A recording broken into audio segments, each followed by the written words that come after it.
ఇటీవల నార్కట్పల్లి పరిధిలో పలు దొంగతనాలకు పాల్పడుతుండటంతో పోలీసులు రెక్కీ నిర్వహించడం జరిగింది. గత కొంతకాలంగా పగటిపూటనే ఇంట్లో తాళాలు విరగొట్టి కూడా దొంగతనాలకు పాల్పడుతున్న వారిపై పోలీసులు నిఘా వేసి కూడా పట్టుకోవడం జరిగింది. 10 లక్షల విలువైనటువంటి సొత్తును కూడా స్వాధీనం చేసుకోవడం జరిగింది. మనతో మాట్లాడానికి డిఎస్పీ ఉన్నారు. చెప్పండి, గత కొంతకాలంగా నార్కట్పల్లి మండల పరిధిలో కూడా చూస్తున్నాం వరుస దొంగతనాలు జరుగుతున్నాయి. నాగడపల్లిలో హైవే పైన మరి ఆ చుట్టుపక్కల గ్రామాల పైన కూడా ఎల్లారెడ్డిగూడెం మాదాయుడు వెళ్లే ఆ ప్రాంతంలో దొంగతనాలు జరిగినాయి. దాన్ని దృష్టిలో పెట్టుకుని మా ఎస్పీ గారి ఆదేశానుసారము రెగ్యులర్ గా మేము పెట్రోలింగ్ అండ్ బీట్లు పెంచి అదేవిధంగా వెహికల్ చెకింగ్ కూడా చేస్తున్న క్రమంలో నిన్నటి రోజు 11 గంటల ప్రాంతంలో ఇద్దరు వ్యక్తులు సిరిగిరి సాయిబాబా A1 అదేవిధంగా సుందరకాల సతీష్ అని A2 ఇద్దరు కలిసి ఆటోలో వెళ్తున్న క్రమంలో నాగడపల్లి ఎస్ఐ క్రాంతి కుమార్ గారు వాళ్ళను అప్రహరణ చేస్తే వాళ్ళు సస్పిషియస్ సర్కమ్స్టెన్సెస్ లాగా అనిపిస్తే వాళ్ళని విచారిస్తే వాళ్ళు పగటిపూట లాక్డ్ హౌజెస్ కు బ్రేక్ చేసి దొంగతనాలు చేస్తున్నట్టు కన్ఫెస్ చేయడం జరిగింది. వాళ్లను పూర్తి స్థాయిలో విచారిస్తే A1 వచ్చేసి సిరిగిరి సాయిబాబా, ఇతను మోత్కూరు మండలము పోతమయ్యగడ్డకు చెందినటువంటి వ్యక్తి. అతను యాదాద్రి భువనగిరి జిల్లాది.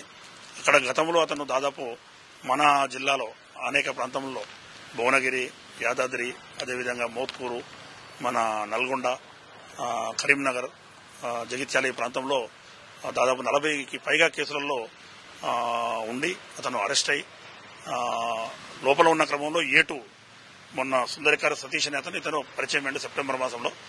ఇద్దరు కలిసి బయటకు వచ్చిన తర్వాత బెయిల్ పైన వచ్చిన తర్వాత మళ్లీ దాదాపు 4 అఫెన్సులు చేశారు. 3 వచ్చేసి పగటిపూట కన్నం వేసేటివి, ఒకటి వచ్చేసేమో కల్వకుర్తిలో టీవీఎస్ మోటార్ సైకిల్ థెఫ్ట్ చేయడం జరిగింది. ఈ 3 కేసులు కూడా 2 నార్కట్పల్లికి చెందినాయి, 1 మోత్కూరుకు చెందినాయి. ఈ 4 కేసులలో నిన్న అతన్ని అరెస్ట్ చేసి అతని వద్ద 8.25 గ్రాముల గోల్డ్, అదేవిధంగా ఒక ఆటో, ఒక మోటార్ సైకిల్ మొత్తము వాల్యూ 10 లక్షలు పడుతున్నటువంటి వాటిని సీజ్ చేసి నిన్న అరెస్ట్ చేసి కోర్టుకు పంపడం జరిగింది. దొంగతనాలు ఎక్కువగా చూస్తుంటాం, రాత్రి సమయాల్లో ఎక్కువగా జరుగుతుంటాయి. కానీ వీళ్ళు పగటిపూటనే ఏ విధంగా టార్గెట్ చేస్తారు, ఎట్లా చూస్ చేస్తారు? అవును, మీరు అన్నట్టు రాత్రిపూట జరుగుతాయి ఎక్కువ దొంగతనాలు లాక్డ్ హౌసెస్ లో. ఇక్కడ కొంతమంది వ్యక్తులు పగటిపూట కూడా లాక్ వేసి వ్యవసాయ పొలాలకు వెళ్ళినప్పుడు కానీ, లేదా స్కూళ్లకు తల్లిదండ్రులు స్కూళ్లకు వెళ్ళినప్పుడు కానీ, లేకపోతే పనిపైన బయటికి వెళ్ళినప్పుడు కూడా ఆ లాక్డ్ హౌసెస్ నిర్మానుష్యంగా ఉన్న ఇంటీరియర్ ప్లేస్లలో, కాలనీలలో దొంగతనాలు చేస్తారు. అటువంటి వాటిని వీళ్ళు ఎంచుకుంటారు. కాబట్టి మనం కూడా పబ్లిక్ కూడా విజ్ఞప్తి ఏంటంటే, ప్రజలకు విజ్ఞప్తి ఏంటంటే, మీరు మీ ఇండ్ల పరిధిలో సీసీ కెమెరాలు ఏర్పాటు చేసుకోవడము, అదేవిధంగా ఇంట్లో ఎటువంటి బయటికి వెళ్ళినప్పుడు లాక్ వేసినప్పుడు ఎట్టి పరిస్థితుల్లో ఇంట్లో విలువైన వస్తువులు, బంగారు ఆభరణాలు కానీ, అదేవిధంగా క్యాష్ కానీ పెట్టకుండా మీరు బ్యాంకులలో లాకర్లలో పెట్టాలని విజ్ఞప్తి చేస్తున్నాము. అటువంటి లాక్డ్ హౌసెస్ ఏమైనా చేసినప్పుడు మా పోలీసు వాళ్లకు కూడా సమాచారం ఇస్తే మేము బీట్లు పెట్రోలింగ్ ఏదైతుందో అక్కడ నిఘా పెంచే అవకాశం ఉంటుంది.